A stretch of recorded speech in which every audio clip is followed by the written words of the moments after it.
Assalamualaikum warahmatullahi wabarakatuh. Waalaikumsalam warahmatullahi wabarakatuh. Good morning, everybody. Morning. I'm surprised this day about my turn. I'm surprised.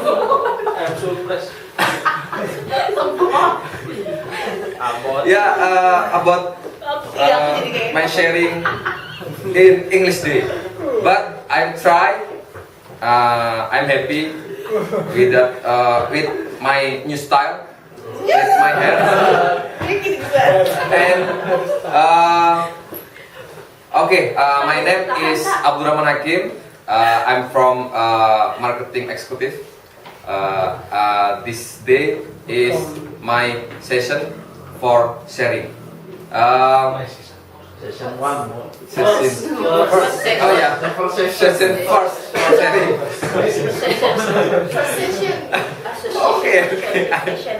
Okay. I want to sharing about phase of eight. Phase of eight. Fase-fase umur. Fase-fase umur. Apa? Oh gitu. Fase, makanya tahapan umur lah. Ya. Jadi jadi. So I will try for sharing.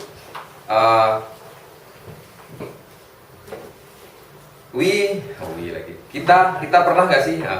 In English ya? Confusion, bro.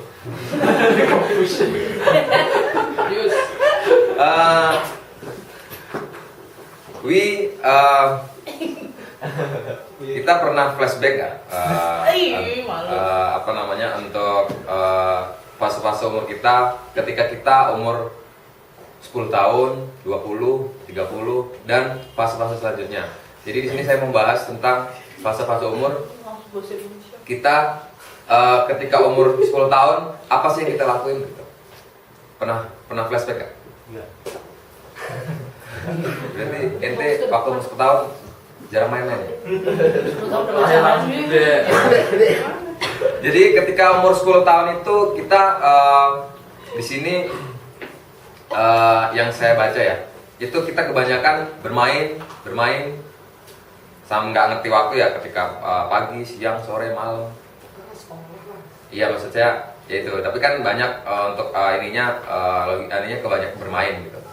Kemudian berlanjut ke umur belasan, itu di sana kita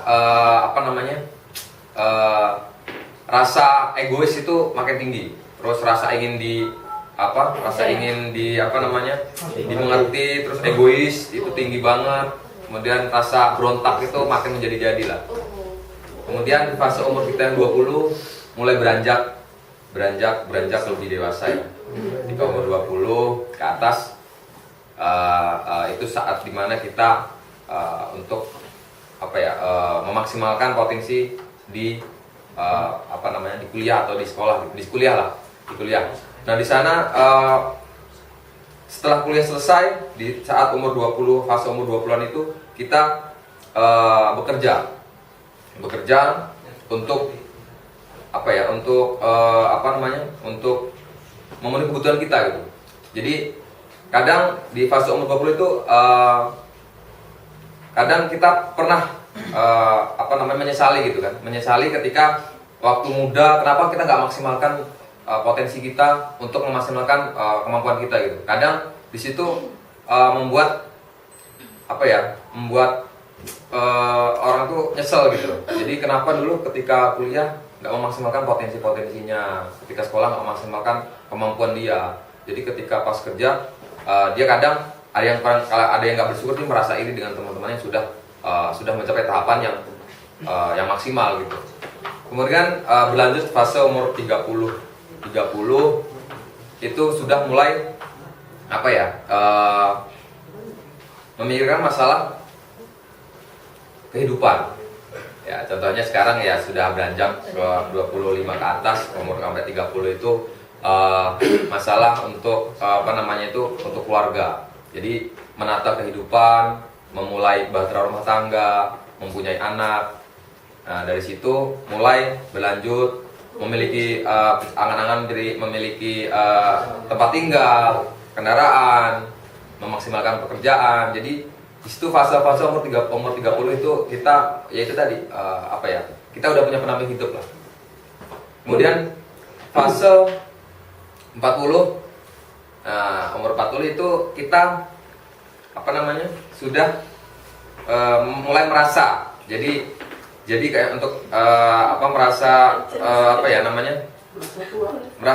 ya sudah mulai merasa matang lah ya, matang untuk menjalani kehidupan gitu. Jadi situ sudah mulai Merasa mampu.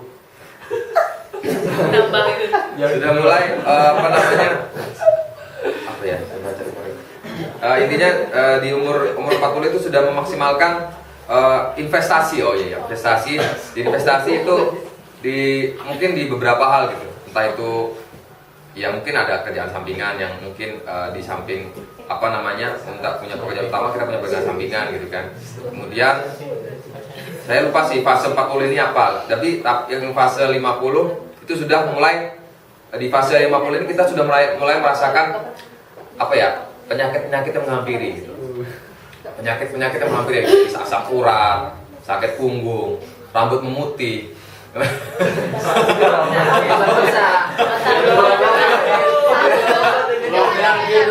Kalau gitu nanti pasti yang bebanan tahu penyakit.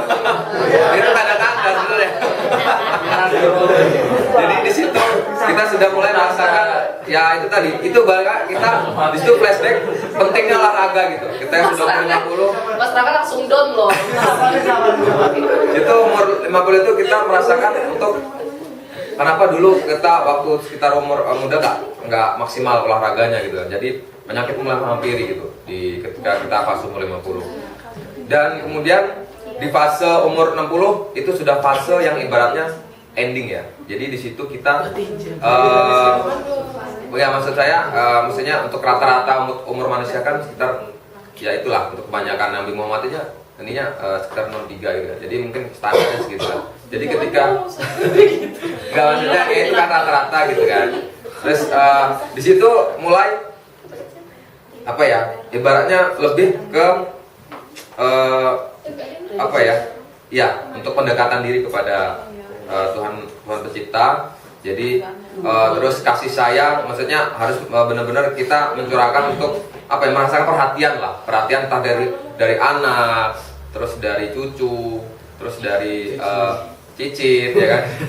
Terus di situ kita flashback lagi ketika umur 60, betapa pentingnya waktu ketika fase-fase yang sudah kita lewati. Jadi intinya dari sharing saya di sini, fase-fase yang akan kita lewati atau yang belum kita lewati nanti, saya harap dan kita bisa, semoga kita bisa maksimalkan. Jadi jangan ada kata menyesal ketika kita sudah melewati fase-fase itu. Kita nikmati semuanya, proses itu gitu. Jadi kita nikmati, kita ambil intisarinya. Fase-fase itu memang seharusnya pasti akan kita lewati. Jadi mungkin untuk kita semua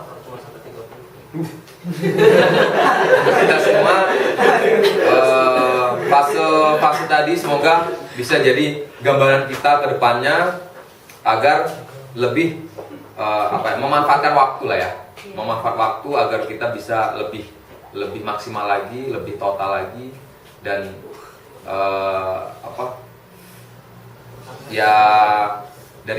dari saya mungkin cukup itu.